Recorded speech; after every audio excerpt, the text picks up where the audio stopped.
প্রিয় দর্শক, আমি এই মুহূর্তে দাঁড়িয়ে আছি গাজীপুর মহানগরীর টঙ্গী পশ্চিম থানার রাজনগর এলাকায়। আপনাদেরকে যদি আমি একটু দেখানোর চেষ্টা করি, এখানে কিন্তু একটি বাড়ির যাতায়াতের পথ কিন্তু বন্ধ করে দেওয়া হয়েছে বলে আমরা জানতে পেরেছি।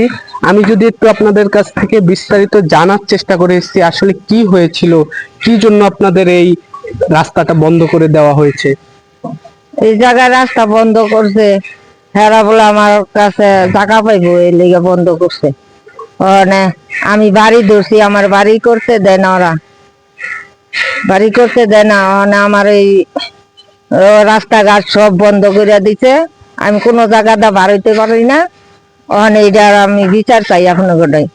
আপনার আমার আমার বাড়ি কেমনে করবো সেইটা কইরা দিবেন, সমাধান কইরা দিবেন। এটা করছে কারা?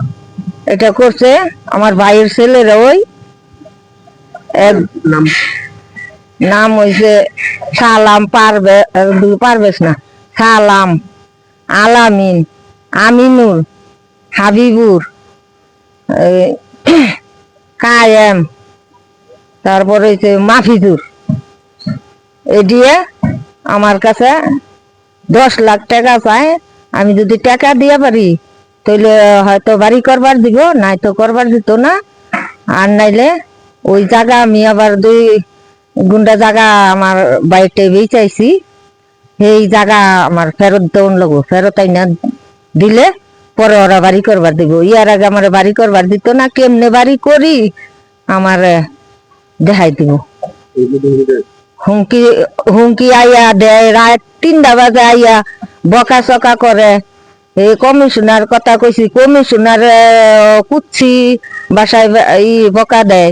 আমার ভাইয়েরও বকছে, আমারও বকছে। একটা ইট আমার বাড়ির মধ্যে এই গাদবার দিব না। মিস্ত্রি গো বইকে গেছে, তোরা যদি একটা রড গারস, ইট গারস, তাইলে তগ বাইরে আটি গুটি ভেঙে গেলেন। এই যারা বেড়া দিছে হেরা বকছে, মদ খাইয়া আইয়া বকছে, মদ খায়। প্রিয় দর্শক, আপনাদেরকে যেমনটা জানাচ্ছিলাম, এই লোকটির কিন্তু এই যাতায়াতের রাস্তা বন্ধ করে দেওয়া হয়েছে বলে অভিযোগ করছেন এবং কি তার কাছ থেকে কিন্তু চাঁদাও দাবি করেছেন বলে আমরা জানতে পেরেছি। প্রিয় দর্শক,